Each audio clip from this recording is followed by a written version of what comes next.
తులారాశి వారికి అష్టమ స్థానంలో దేవగురు బృహస్పతి సంచారం చేయనప్పుడు దోషాలు ఎలా తొలగించుకోవాలి, నరసింహస్వామి కళ్యాణ జయంతి సందర్భంగా ఎలాంటి విధి పాటించడం వలన గురు యోగ్యత శక్తి కలుగుతుందో ఈ వీడియోలో సవివరంగా సంపూర్ణంగా తెలుసుకుందాం. తులారాశిలో ఏ నక్షత్రాలు వస్తాయిగా? చిత్తా నక్షత్రంలోని 3వ పాదం, 4వ పాదం, స్వాతి నక్షత్రంలోని 4 పాదాలు, విశాఖ నక్షత్రంలోని 3 పాదాలు కలిపితే తులారాశి. తులారాశి అధిపతి శుక్ర భగవానుడు. వీరికి 6వ స్థానంలో చతుర్గ్రహ సంచార స్థితి.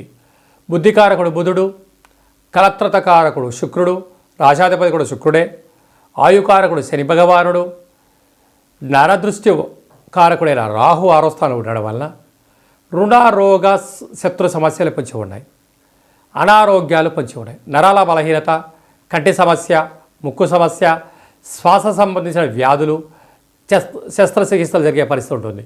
ఇలాంటి కాల సమయంలోనే ఆరోగ్యాన్ని కాపాడుకోవాలి, సూర్యారాధన చేయాలి. వీలైతే పారాయణాన్ని వినడం, చదవడం, చేయించడం యోగదాయకం. ఏడాది తర్వాత రవి భగవానుడు సప్తమంలో సంచారం చేయడం వల్ల భార్యాభర్తల మధ్య, ప్రేమికుల మధ్య, పార్ట్నర్షిప్ వ్యవహార కార్యక్రమాల మధ్య నూతనమైన కార్యక్రమాలు ప్రారంభించేటప్పుడు ఎన్నో రకాల ఒడిదుడుకులు ఉంటాయి. వాటిని అధిగమించగలిగినట్లయితేనే ప్రయాణాన్ని ప్రారంభించండి. లేదన్నట్లయితే కొంతకాలం వాయిదా వేసుకోవడం ఉత్తమోత్తమం.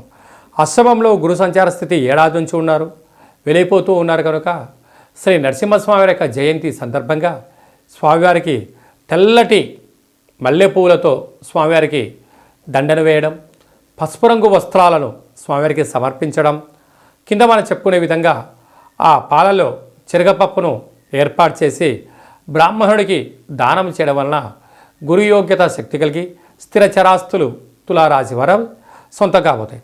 రాజస్థానంలో కుజ భగవానుడు నీచభంగ రాజయోగ సంచార స్థితిలో ఉండడం వల్ల ఉద్యోగ మార్పు, ఉద్యోగాల ఆటంకులు, శత్రువులు పొంచి ఉన్నారు.